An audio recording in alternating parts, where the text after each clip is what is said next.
हमने तैयार कर लिया है। हमारी सुप्रीम कोर्ट के एडवोकेट इनको तैयार कर रहे थे, नितेश गुप्ता जी के जो जूनियर्स थे। हमारे पास आ भी गया है, हम लोग उसको देख रहे हैं, सिक्योरिटी कर रहे हैं। और वकील का कहना है कि और भी कोई मटेरियल फैक्ट आप डाल सकते हो तो डाल दी। तो हमने 2 4 बताई थी उनको, तो उन्होंने डाल दी है। तो उसमें हम कुछ और एडिशन करवा रहे हैं। एडिशन करवा के फाइनल ड्राफ्ट अप्रूवल होने के बाद हम केस फाइल कर देंगे। उन्होंने जो लिखित आदेश दिया है उसमें ये सब चीजें मेंशन नहीं है। वर्बली उन्होंने कहा था कि जब आप उनको डबल दे रहे थे, ट्रिपल दे रहे थे, तो क्या आप लोगों ने कोई इसमें रिप्रेजेंटेशन दिया था? Right sir, right. तो पहली बात ये है कि पे कमीशन के सामने सर्विंग जाते हैं, जो रिटायर्ड ऑर्गेनाइजेशन है उनको सुना नहीं जाता, पे कमीशन नहीं जाता। उनके रिकमेंडेशन के पास हम लोग गवर्नमेंट को रिप्रेजेंट करते हैं। वो हमने कमीशन आउट होने के बाद किया। जो पहला हमने रिप्रेजेंटेशन दिया था as a vice serviceman society के तौर पे, वो 1 दिसंबर 2013 को दिया था। उसका जवाब भी आया था। वो हमने बता दिया है, ये हमारी रीच का हिस्सा ऑलरेडी है।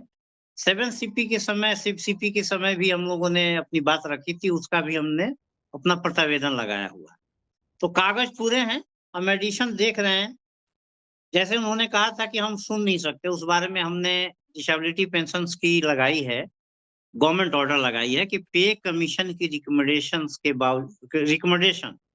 और गवर्नमेंट द्वारा एक्सेप्शन के बावजूद भी उसको परसेंटेज फिक्स जो था, स्लैब बेस था, स्लैब बेस से हटा के उसको परसेंटेज बेस किया गया। तो हमने उसमें यही कहा है कि ऐसा नहीं है कि पे कमीशन की रिपोर्ट को चैलेंज नहीं किया जा सकता और उस पर अमेंडमेंट नहीं होता। वो हमने उदाहरण दिया हुआ है। 90 दिन है, 90 दिन से पहले केस फाइल हो जाएगी। ओके। हमारा एसएलपी रेडी है, स्लाइटली एडिशन करना है, तो एडिशन करने के बाद वो फाइलिंग में चली जाएगी। सिर्फ जहाँ सर्वे कर रहे हैं उसके लिए। तो आपके हिसाब से नहीं, आपके हिसाब से मिलिट्री सर्विस पे इक्वल नहीं होनी चाहिए? सुनिए मेरी बात, मैं ये नहीं कहूँगा कि नहीं होनी चाहिए। मैं ये कहूँगा कि जो फर्क है 5200 और 15500, वो ज्यादा फर्क है और जवान के साथ अन्याय है। मैं कहूँगा कि जवान और जेसीओ की पेंशन बढ़ोतरी होनी चाहिए। सरकार रीजनेबल बढ़ोतरी करे, जो ज्यादा से ज्यादा कर सकती है। मैं ये खुश होऊंगा कि वो बिल्कुल ऑफिसर्स के जितना नजदीक ले जा सकती है ले जाए। बिल्कुल भी अपना लिए जो इक्वल एमएस पे बराबर मिलने के लिए उनको इच्छा ही देने का इच्छा ही नहीं है। उनसे कम रहना चाहिए, उनसे उनका बराबर हम लोग जो पेंशन हो या सैलरी हो जो इक्वल एमएस पे बराबर लेने से उनको बहुत दुख हो रहा है। उसी का वजह से क्या है, उन लोग भी हमारा इक्वल एमएस पे का जो प्रॉब्लम का जो इसी का वजह से ही, उनका वजह से ये डिसमिस हुआ है। जो अपना ऑफिसर अपना लिए सपोर्ट नहीं कर रहे, जो ऑफिसर अपना लिए सपोर्ट करने से वो कभी का हो जाना था। जो हम लोग कोर्ट में केस डाला हुआ था उसी से 1 साल में या 1.5 साल में ही 2 साल का अंदर अपना यूकल एमएस पे अपना जेसीओ जवानों के लिए बराबर मिलना था। लेकिन अपना जो ऑफिसर से उन लोग सपोर्ट नहीं कर रहे, उसी का वजह से क्या है अपना यूकल एमएस पे अभी क्या हो गया लास्ट में, जो सरकार क्या चाहता है वही चलेगा कोर्ट में। जो सरकार क्या चाहता है वो देना नहीं चाहता है, लेकिन अपना ऑफिसर भी देना नहीं चाहता है। उसी का वजह से वो क्या हो गया, डिसमिस कर दिया आपका केस। जो 6th सीपीसी और 7th सीपीसी का ये पे कमीशन का मामला है, हमारे लिए कोई भी इसी में हम कुछ भी नहीं कर सकता है बोलकर उन लोग बता दिया। एमएसपी पे दिल्ली हाई कोर्ट का फाइनल ऑर्डर आ गया है। अब दिल्ली हाई कोर्ट के वेबसाइट से भी इसको डाउनलोड कर सकते हो और हम इसको सर्कुलेट भी कर देंगे। आप इस ऑर्डर को पढ़िए। हमने अब हमारी मेहनत नजर आएगी। हमने सब अपनी बात इसमें मेंशन करवा दी है, मेंशन्ड है। ये खुद ही कह रहे हैं कि भाई हमारा जो पक्ष है कि भाई हजारिया सिचुएशन है, आइसोलेशन है, डिप्राइवेशन है, थ्रेट ऑफ लाइफ है, ये कंटिन्यूअस एक्सपोजर जो हैं इसको सबसे ज्यादा अफेक्टेड हम लोग हैं। लिख रहे हैं कि दे submit that if the purpose of MSP is to compensate the officers for hardship and turbulence inherent in the service and for the effect of continuous exposure to hazardous situation, isolation, deprivation and threat of life, there is no reason to differentiate between the officer and the JCOR who in fact are more exposed to such threat. वही तो हम कह रहे हैं कि भाई जो भी आपने पैरामीटर किया है, फिक्स किया है एमएसपी देने के लिए, उसको सबसे ज्यादा फुलफिल हम लोग कर रहे हैं। तो नर्स को हमसे डबल और ऑफिसर्स को हमसे ट्रिपल क्यों दे रहे हैं? आगे इन्होंने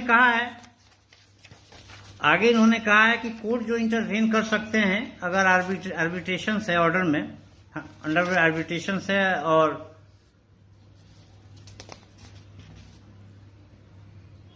और डिस्क्रिमिनेशन है। तो भाई हम यही तो कह रहे हैं कि जो पैरामीटर आपने फिक्स किया उसको सबसे ज्यादा फुलफिल हम कर रहे हैं, लेकिन देते वक्त नर्स को डबल और अफसर को ट्रिपल दे रहे हैं। ये भी सुप्रीम कोर्ट का ऑर्डर कहता है कि भाई डिस्क्रिमिनेशन है, आर्बिट्रेशन है तो कोर्ट इंटरवीन कर सकती है। तो आप पढ़ोगे जजमेंट तो लगेगा कि सब हमारी बात मान रहे हैं, बस यही एक बात नहीं मान रहे कि हम आपको देंगे नहीं। और उसके लिए इन्होंने नायक हरबाल के चंडीगढ़ हाई कोर्ट के अंदर जो केस फाइल थी उसका आड़ ले लिया कि उसके केस को कोर्ट ने ये कहते हुए रिजेक्ट कर दिया है कि पे कमीशन एक एक्सपर्ट बॉडी है और हमारे पास लिमिटेड स्कोप है उसमें इंटरवीन करने का, और इंटरवीन कर सकते हैं। आगे कह रहे हैं कि अगर डिस्क्रिमिनेशन है, आर्बिट्रेशन है तो इंटरवीन कर सकते हैं, और इंटरवीन किया है। आप अफसरों के मेजर जनरल बैंस का केस पढ़िए, इंटरवीन किया है। एनएफयू का केस पढ़िए, एनएफयू इंटरवीन किया हुआ है। आप डिसेबिलिटी पेंशन का पढ़िए, उसमें गवर्नमेंट ने इंटरवीन किया हुआ है। राशन मनी फ्री राशन का पढ़िए, उसमें भी गवर्नमेंट ने इंटरवीन किया हुआ है। तमाम तरह के पे मैट्रिक्स का पढ़िए, गवर्नमेंट ने इंटरवीन किया हुआ है। मेजर जनरल, डिप्टी जनरल का पे फिक्सेशन, पेंशन फिक्सेशन का पढ़िए। लेफ्टिनेंट कर्नल, कर्नल, ब्रिगेडियर के पे बैंड की पढ़िए, शिफ्टिंग का हुआ है। तो गवर्नमेंट जहां जहां अफसरों का मुद्दा है वहां इंटरवीन किया है। कोर्ट ने भी जहां अफसरों का मुद्दा है उनसे इंटरवीन किया। रिसेंटली मेजर जनरल के प्रमोशन लेफ्टिनेंट कर्नल में करने के केसेस में इंटरवीन किया। तमाम ऐसे उदाहरण है जिसमें कोर्ट ने जहां आर्बिट्रेशन हुआ है, डिस्क्रिमिनेशन है, वहां इंटरवीन किया है। लेकिन मुझे बड़ा अफसोस के साथ कहना पड़ता है कि जहां जेसीओ जुआर के साथ डिस्क्रिमिनेशन हो रहा है वहां ना कोर्ट इंटरवीन कर रही है और ना गवर्नमेंट इंटरवीन कर रही है। ये सब चीजों को हम लोग लेके इन्हीं के जजमेंट में, इनके जजमेंट देखने के बाद हमें लगा, कोई भी जज कहेगा कि भाई आप बात जो कह रहे हो और जजमेंट दे रहे हैं वो दोनों में कंट्राडिक्टरी है। आप कह रहे हो कि भाई एक मोर एक्सपोजर है, मोर इनका एक्सपोज हो रहा है, जबकि अफसर ने अब नर्स को डबल उनको ट्रिपल दिया जा रहा है। आप कह रहे हो कि जब डिस्क्रिमिनेशन है, आर्बिट्रेशन है तो इंटरवीन कर सकते हैं, आप इंटरवीन नहीं कर रहे हैं। बस पतली गली से नायक हरबाल के केस का उदाहरण देकर निकल रहे हैं। नायक हरबाल का केस इनिशियली स्टेज में डिसमिस हुआ था, उनको एडमिट ही नहीं किया गया था। हमारे तो एडमिट है, बहस के बाद आपने डिसमिस किया। तो इसको हम लोग सुप्रीम कोर्ट में चैलेंज कर रहे हैं और तमाम कोर्ट के ऑर्डर लगाएंगे जहां उन्होंने अफसरों के केस में इंटरवीन किया है, लेकिन जेसीओ जुआर का जहां मैटर आता है वहां इंटरवीन नहीं कर सकते। तो हम कहां जाएंगे? गवर्नमेंट इंटरवीन नहीं कर सकती, कोर्ट इंटरवीन नहीं कर सकते। तो हम लोग इसको सुप्रीम कोर्ट में चैलेंज कर रहे हैं। हालांकि उन्होंने ये कहा हुआ है कि आप गवर्नमेंट को रिप्रेजेंटेशन दे सकते हो, तो हम लोगों ने कई दिया हुआ है, उस पर गवर्नमेंट ने कोई कार्रवाई नहीं किया। हम लोग सुप्रीम कोर्ट में जा रहे हैं। और मैं पूर्व सैनिक भाइयों से अपील करना चाहता हूं कि बहस के दौरान एक बात हुई थी, उन्होंने ये कहा, जज महोदय ने, कि जब 6 पे कमीशन में जवान से डबल नर्स को दिया जा रहा था तब आप लोग क्यों नहीं रिप्रेजेंटेशन दिए? तो ये गलती हमारी नहीं है। हमने कहा कि हमने तो रिप्रेजेंटेशन दिया है 14-15 में, 13-14-15 में दिया हुआ, कंटिन्यू देते आए हैं। और गवर्नमेंट ने हमें आश्वासन दिया था कि 7 CPC में इसको हम रेक्टिफाई करेंगे, लेकिन हुआ नहीं। लेकिन ये जो पीछे रिप्रेजेंटेशन नहीं दिए गए, उस समय हमारी संस्था थी नहीं, लेकिन जो संस्थाएं उस समय कार्य कर रही थी, जैसे लीग था, एयरफोर्स एसोसिएशन था, वो सब अफसर लेड थे, अफसरों का नेतृत्व में हो रहा था। और जवान जेशुज का श्रेय नहीं था। उन लोगों की गलती है, उन लोगों ने इस तरह का क्वेश्चन, इस तरह का विरोध प्रदर्शन उस समय किया नहीं है। तो इसका नतीजा, इसका थोड़ा सा एज उनको मिल गया, इनको और जज को भी मौका मिल गया नायक हरबाल के केसेस में पतली गली से निकल जाने के लिए। लेकिन हम लोग इसको सुप्रीम कोर्ट में मजबूती के साथ चैलेंज करेंगे। सारे कोर्ट के ऑर्डर लगाएंगे जहां अफसरों के मामले में कोर्ट ने इंटरवीन किया है, गवर्नमेंट ने इंटरवीन किया। इवन डिसेबिलिटी के पेंशन्स में 1/1/2016 से जवानों के पेंशन कम कर दिए गए, अफसरों के डबल ट्रिपल कर दिए गए। ये भी मैं बात करूंगा। ये भी आर्बिट्रेशन है, ये भी डिस्क्रिमिनेशन है। वहां आप चुप हैं, ना कोर्ट बोल रही है ना गवर्नमेंट बोल रही है। सिर्फ अफसरों के जहां डिस्क्रिमिनेशन होता है, भेदभाव होता है, कोर्ट भी आगे आ जाती है जैसा वो रिप्रेजेंट करते हैं, और वो भी आगे आ जाते हैं, गवर्नमेंट भी आगे आ जाती है। दूसरा, मैं आप लोगों से अपील करना चाहता हूं कि इस अफसर लेड ऑर्गेनाइजेशन को छोड़िए और एक संदेश दीजिए कोर्ट को भी, गवर्नमेंट को भी, कि भाई हम लोग अपना आवाज खुद बुलंद कर सकते हैं, हमें किसी बीच के आदमी की जरूरत नहीं है। और अगर ये आपने कर दिया, अगर कल से, अगर लीग से, मूवमेंट से, एयरफोर्स एसोसिएशन या जो भी organisation led by the officers झड़ी लग गई इस्तीफों की, तो बहुत कुछ बदल सकता है। एक और मैं आप लोगों से अपील कर रहा हूं कि जो भी इसमें मदद करना चाहते हैं, जिस रूप में भी, ड्राफ्ट देखना चाहते हैं ड्राफ्ट देख लें, केस के सुनवाई में आना चाहते हैं आए, क्या सहयोग करना चाहते हैं करें। ये नहीं कि जब ऑर्डर आ जाता है तो सिर्फ क्रिटिसिज्म के लिए बने हुए हैं।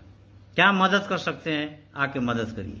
नहीं मदद कर सकते हैं, कोई दिक्कत नहीं, हम लोग तो लड़ ही रहे हैं। जय हिंद, जय भारत।